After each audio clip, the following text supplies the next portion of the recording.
Good morning, everyone. Welcome back to our final podcast series on INDIAai, which is featuring all of the updates and all of the latest coming in from Race 2020. It's been a hell of a week. I think it shows on all our faces. Extremely tired, sleep deprived, but we're all very, very happy. And it's been an incredible learning week of absolute learnings when it comes to AI for all of us. And today we're here all together again for probably the last time, again for a very long time in the future, where we'll be giving you all of the comprehensive updates about what happened in Raise and all of the closing sessions that that happened last night with some of the most eminent speakers in the field of technology. So good morning, everyone, and hi, Jibu. How are you feeling and how's it going? Thank you for that, Chanduja. I'm still under the weather, or I say, managing my fever as well as possible. But since Chanduja has to rush, Chanduja, why don't you give me how was your last day of prize? Yeah. Oh, thank you. Thanks a lot for that. And yeah, it was good. I think it was a sort of a very fitting finish, to the entire lineup of sessions. I personally attended two sessions. One was on data-driven mobility and development of smart cities, and two of the most interesting, presentations were made by. One was, of course, by Dr. Shailesh Kumar from Geo. I think he's sort of the go-to person when it comes to sort of planning and understanding how AI works in silos at the same time in terms of how it can be really implemented on a large-scale basis. Some very interesting projects happening there in the mobility space and how AI could really be utilized for smart city development. So he gave some fantastic insights. We're working on some stories, and I think it will be up on the INDIAai site very shortly. So you can read that for more comprehensive details. But just to give you a sense of what the conversations were about, we also had Nikhil Mehrotra, my apologies, and who spoke so well about, I think one of the most interesting analogies he made was how Indian cities are like a heart muscle, and they constantly, and right now the heart muscles are clogged. The arteries, the veins are clogged because of traffic. It was such a beautiful analogy, and everything just fits so well in your head, and you realize, okay, it's such a integral problem that we're facing when it comes to traffic, and that compounds so many other issues. Because of traffic, you've got pollution. Because of that, it's an excessive strain on the other resources in terms of urban planning, in terms of water, in terms of sewage. So it's literally a problem that has so many unintended consequences. So if you're able to fix one problem, which is just if you look at traffic, and 13 out of 20 congested cities in the world, 13 of them are from India. We have a very serious problem at hand when it comes to really trying to understand the level of traffic congestions. People like us who live in big cities like Delhi and Bangalore, we know what that is. And I think fundamentally what he was trying to drive is if we're able to address that one problem, a lot of other issues surrounding it can adequately be solved. And it was a very enlightening conversation on those lines. And of course, the closing session was something that I particularly enjoyed because thanks to you, Jibu, I was able to listen to Mr. Chandrasekharan of Tata Sons, and especially yesterday, an iconic day for Indian IT where TCS was earmarked as the most valuable IT company going past Accenture. It's all sort of in the hood for us because Accenture's MD is our co-chair for the year, Ms. Rekha Menon. So it all feels like it's a home victory, but nothing like having a proper homegrown company, started here, which has now been valued as the most valuable company in the world in the IT space. So I think that was an important landmark, and he spoke extensively again in terms of how it's very critical now more than ever to really rally together. And I think he says gone are the times where you can actually sort of have individual silo-like achievements. Now everyone has to build everything together. You have to work with startups, you have to work with governments, everybody has to understand each other, and only then can you really sort of address this big problem which AI presents, and only then can AI be truly effective. So some great learnings from there. It was a very, very interesting session, very fitting end to the 5-day event. Thank you, Sindhuja. And yeah, that's very interesting. The closing session was very interesting. We had so many incredible speakers. I mean, even yesterday also we had so many interesting perspective coming from many people, right? So, Saumitro, what was your take? You were attending Wala Afsar's excellent talk. Yeah, it was it was a very impassioned plea which he made to the audience. What I really liked was he started off by showing us a picture of Van Gogh, and that was generated by an AI. So, and people have actually paid a lot of money to procure that art, if you can call it quote unquote art. Obviously, this is not comparable to buying Van Gogh, which is beyond the means of most people on this planet. Which also made me think that there is a parallel in the, if you follow art, I mean, I like art to some extent and I follow art. So there is also, there is also a parallel economy in art, the counterfeit Yep. art images, and sometimes it goes as long as hundreds of years before it is detected. There are many such instances in the past where people have detected that it's a counterfeit, not by the original artist, only after many hundreds of years. Now, the thing is, and there are counterfeit images where people know it is just a replica of a Madonna or a replica of any other famous art you can think of. So Mona Lisa, for instance, there are many replicas of that, and people buy it happily, knowing full well that it's not the real thing. So I'm just thinking, it got me thinking, what will happen in the future? There is an AI generated art, there is a counterfeit art. Both are the same. So how will it be valued by the connoisseurs of art? Will it be of the same thing? Not the original, mind you. It's the counterfeit art and the AI art. How will they be comparable? Anyway, that's a thought which struck me, so which I shared with you. The I other think thing that's a which I very interesting thought, Soumitra. Nobody has spoken much on that thought, right? I yeah mean, because I'm myself not an art aficionado, but I follow works of people like Andy Warhol yeah or Banksy, of course. But yeah. this is challenging, right? AIs are good in recognizing patterns and recreating them, and I think every artist's talent is their own pattern of doing stuff. Yeah, my whole thing is like, suppose tomorrow you want to procure art, but it is well beyond your means to go for the original.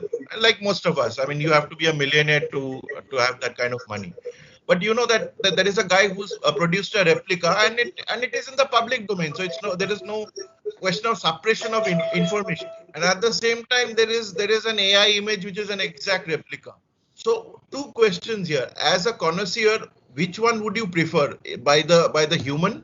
I would probably think the human, because art, there is a human element to it much more than anything else. And the second is that how will the valuations be? I mean, will the AI generate more value in the market or less value in the market than the human intervention? I don't know.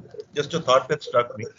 But The other so far, thought that AI has generated a lot of value. That's what he was lot saying, of right? value, yeah. But will it generate more value than the counterfeit? I don't know. I mean, it's just a thought that struck me. The other thing that which struck me, he said something. So in 1996, there's the British rowing team fared very poorly in the Olympics, the rowing category. So they came somewhere in the end, last or second last or something like that. So the coach, brought these 8 men to the room, and they asked them. He told them that you need to change yourself. You need to change your lifestyle. So by that, all these 8 men looked at him and said, "What do you mean by changing lifestyle?" He says that from tomorrow onwards, rather from today, after you leave this room, everything that you do, whether you drink water, you have a glass of beer, you eat your food, you sleep, drink, exercise, just ask yourself that one question. Whatever you do, will it make that boat go faster? Whatever you do, will it make that boat go faster?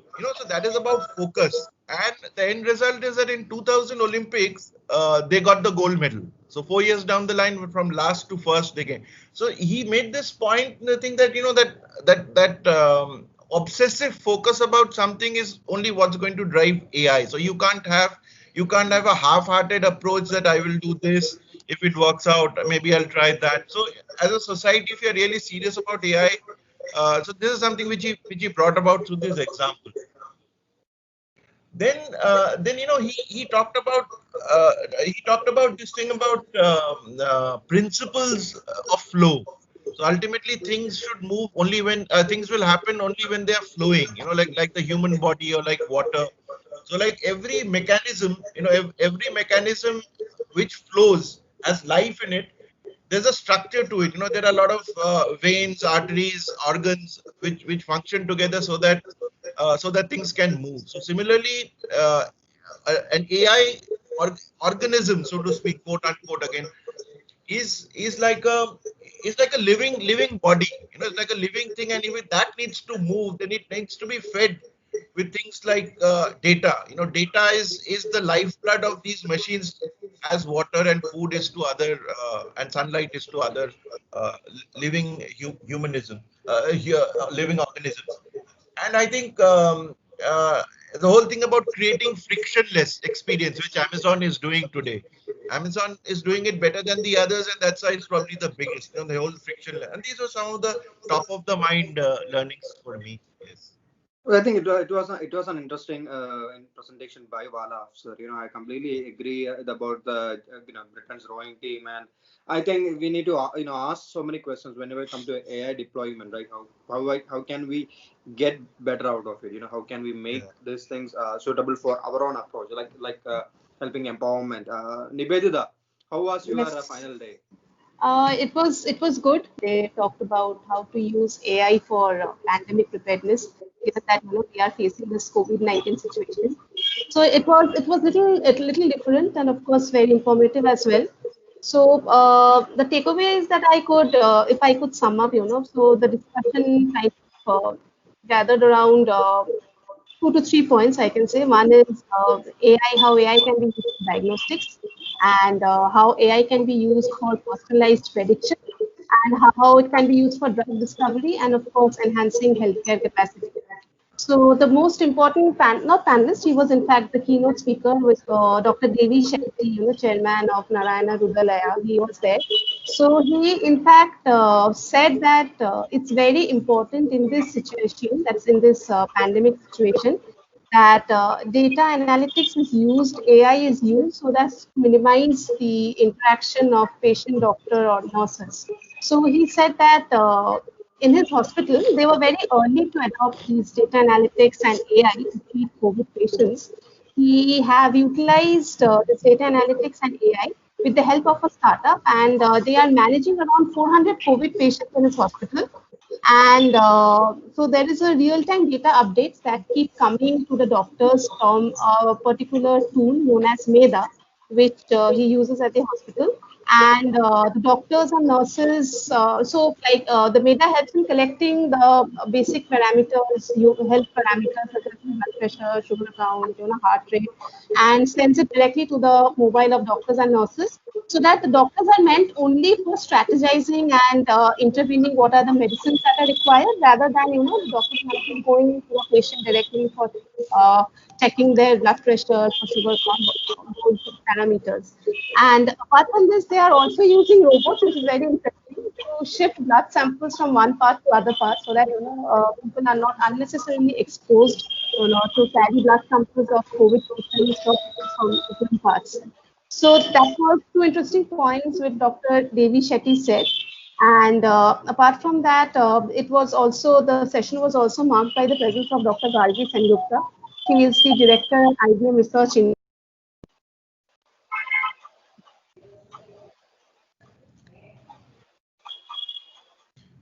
She's Have we frozen. lost her? I Yeah. think she's frozen. Yeah, that's okay. So, Parul, go ahead. How was your Yeah, final day? yeah. So that was a great session. Basically, it was pretty much centered towards healthcare and new innovation in the healthcare aspect. They started on the session was around the consent mechanisms basically. So a lot of interesting aspects came up with the term consent itself. So the bottom line that they mentioned was that we need to first of all get everybody on the same page in terms of understanding what consent means. And then there was a very interesting issue that led to another issue. That was that do we in this pandemic time really need to have rigid policies around consent, or shall we loosen them up a little? Because in current times people you cannot actually be asking people for their consent. A lot of people might have different issues in giving consent, plus the stakeholders involved. There is a huge set of stakeholders. Tracking everybody is pretty difficult. So people actually came to a consensus that we all need to come up with policies which are very dynamic in nature, that should be changing in terms of we cannot be having rigid models. Another very wonderful aspect that Ms. Geeta, she mentioned was that she's doing this thermal screening for breast cancer and awareness, detection, early detection. She said that there are so many stakeholders in the reports that we have, the data that we have. People, even after getting cured, even after all the treatment, they go to the market. They get a lot of other therapies, and these therapies might include they are going to psychiatrists, and so who's the owner there of that data? So that information, who's the owner? In case something happens in between, if that data is being misused, that information is misused, who is responsible? The collector back there or the person who is using that? So that was very wonderful. So that actually showed that we have a long way to go in terms of actually realizing what all stakeholders would be responsible, and how consent transference is also very important. So from one party, in terms of the context that we are using that information, is also very important. Data transfer, they said, is a very critical issue right now, from one person to another person. Plus, within those organizations who are using and churning out that data for some valuable information, there might be some issues. So we need to come up with stronger infrastructure in terms of managing and securing that data. So from just consent to data and the further issues, it was wonderful. It was pretty much centered towards healthcare, but came out pretty nice in terms of the current pandemic. So it was lovely. I think Nivedita, we lost you halfway. If you want to complete your thoughts. Right. So the other speaker, Dr. Gargi Sengupta, as I was saying, I think that's where I got disconnected. So she mostly talked about three challenges that the healthcare is currently facing. One is the complexity of hybrid data. There is data coming in all forms and shapes, and giving it a proper shape so that it's accessible to all and everybody can use it. That is a big challenge, because as per her opinion, almost 80% of all the organizations is stuck in this particular process. And the second thing is, you have to instill a kind of trustworthiness in the AI models that we build, because then only people. It has to be dependable so that people are willing to use it, for public good. So these are the 2 points that she had mentioned. And the third important point that came up during the discussion was the fact that though many hospitals, this point was in fact brought to forth by Dr. Jitendra Sharma, and he is the MD and CEO of Andhra Pradesh Meditech Zone. So what he said, that though many hospitals have the system of maintaining electronic healthcare records, but what it lacks is interoperability due to absence of standardization. So there is no proper standardization process which is required if this data needs to be used from this hospital to the other hospital. Though there were differences in opinion, where Mr. Arvind Shivaramakrishnan from this Apollo Hospitals, he was of the opinion that there was a little debate on this. He is of the opinion that if we are stuck with this idea of first let there be a standardization process and then only can we use the data, then we have to wait for an endless period of time. So it's better that we start using it in whatever form it is available. Make a ruthless execution adoption of technology is extremely important, rather than waiting for the standardization to happen. And last but not the least, I would like to mention about Dr. Harpreet Singh. He was representing ICMR, which is of course one of the most important bodies during this pandemic situation.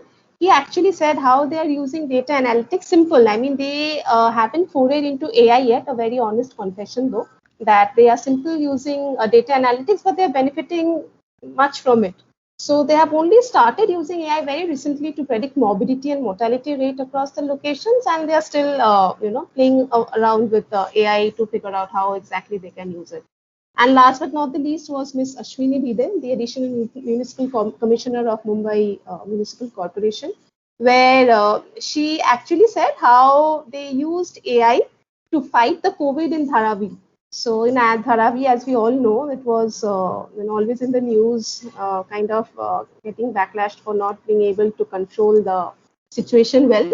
But then she said that it was since the beginning of the pandemic that they started using AI as soon as possible, of course, with the help of several entities such as Vadvani AI, PwC, Google, Zoom. Otherwise, this work wouldn't have been possible. But somehow they managed to use this technology to help people to contain the situation, and they are right now in a much better position and gaining applause for what they have done.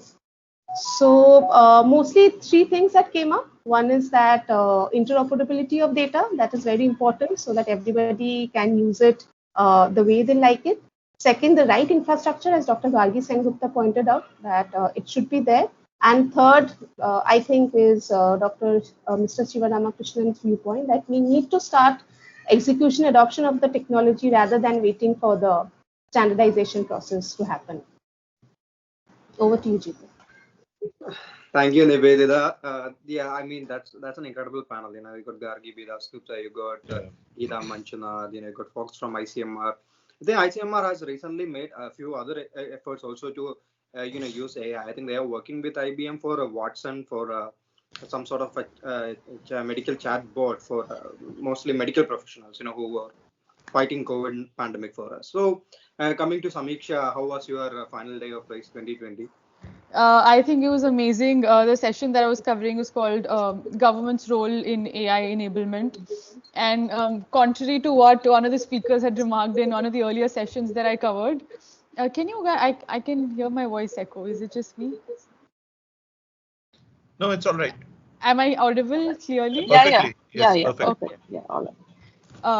So we had great representation from the government, and contrary to one of the remarks that a speaker had made in one of the sessions that I'd covered earlier, that people from the industry are talking with more clarity, I thought that was not the case yesterday. We had Dr. Rajendra moderating the session beautifully, and we had Dr. Neeta Verma. And I think just like Parul and Nivedita pointed out about researchers constantly saying how important it is to make open data available.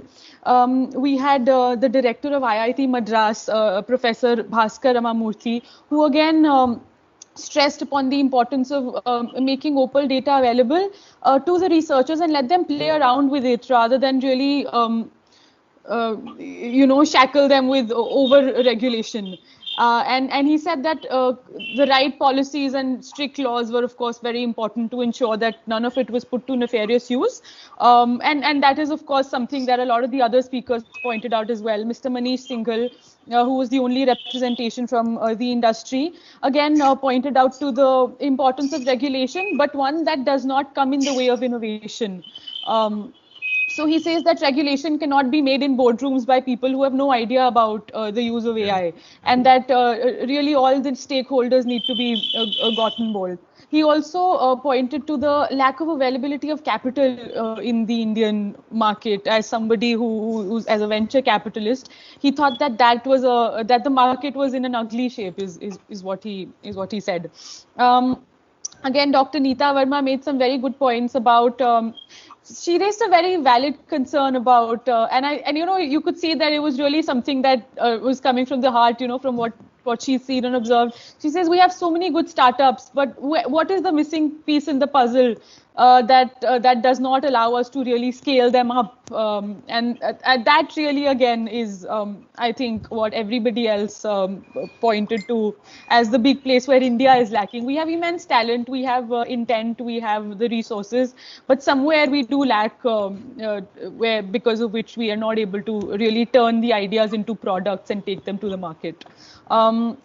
Then we had representation from the European Commission, Mr. Eric, who mentioned about the EU-India Joint AI Task Force, which is a good example of international collaboration in the field.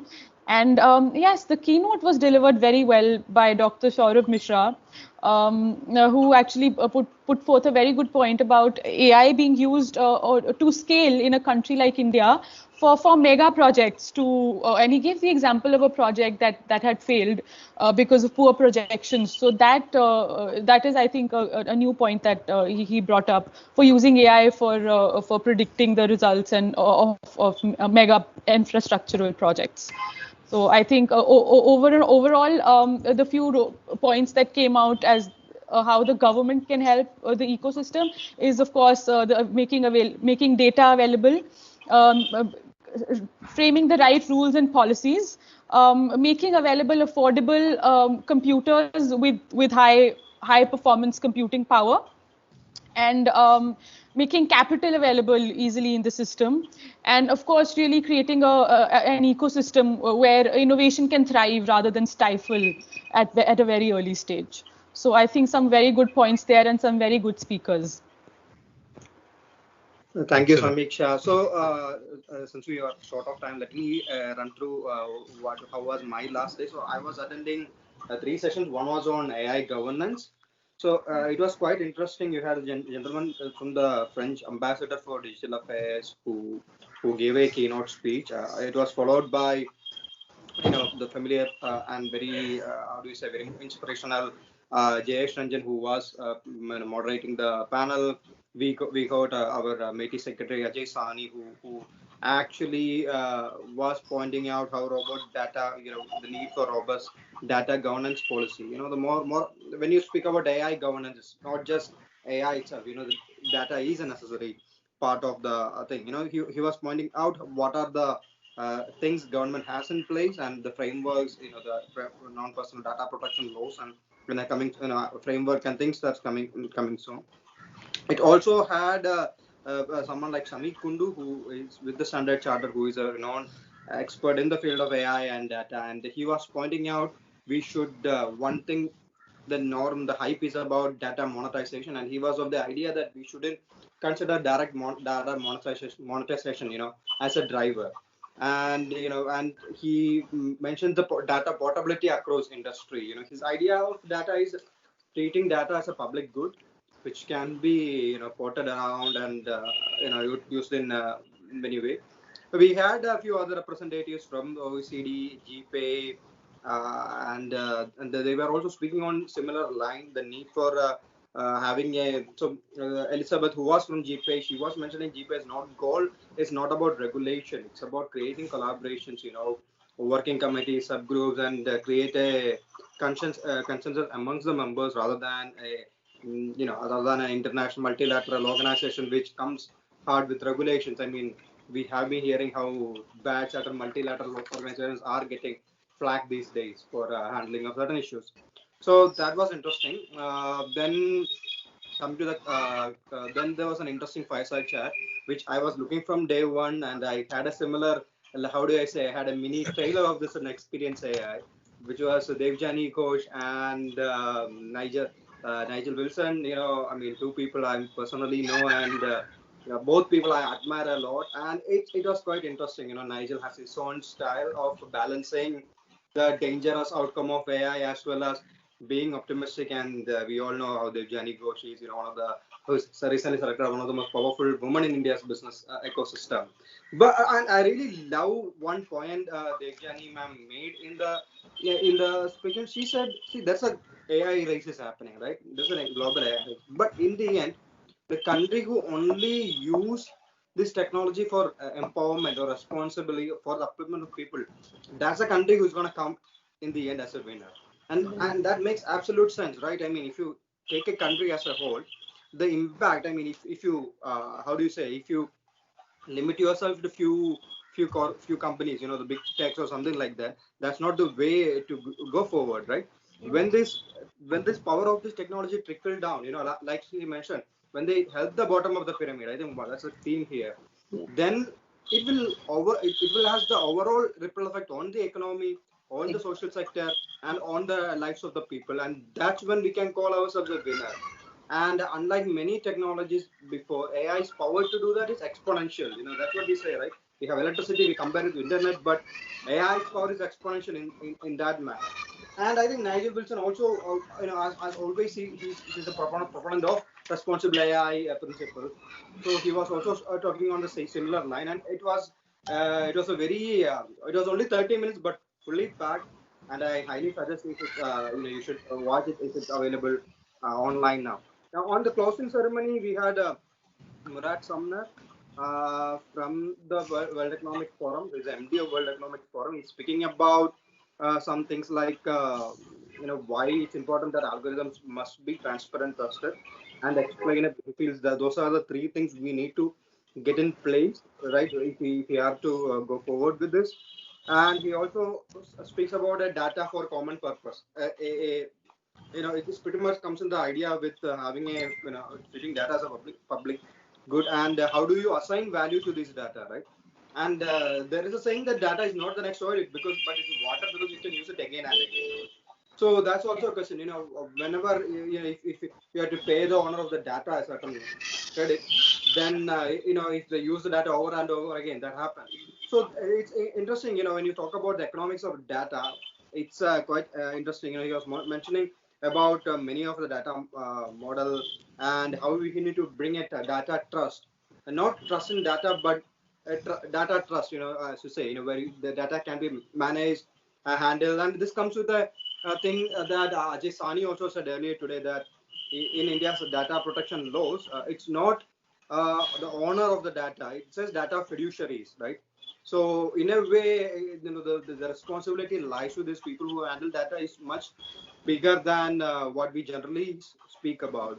So that was the main highlights from the closing sessions, and as we said, we had around 80,000 people attending 145 countries, 48 panels. Yes, that was one of the best things also happened. I'm still saying this again and again, that I haven't seen any other online events that have scaled this That's hugely. great. And I think Abhishek Singh was also mentioning it.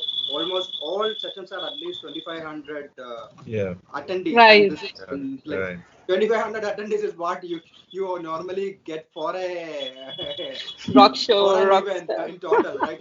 Even it's online. That's how much you get for total. But each session had 2,500 attendees, and all the people from the countries across the world. And look at the diversity and the variety in speakers, the topics we handled.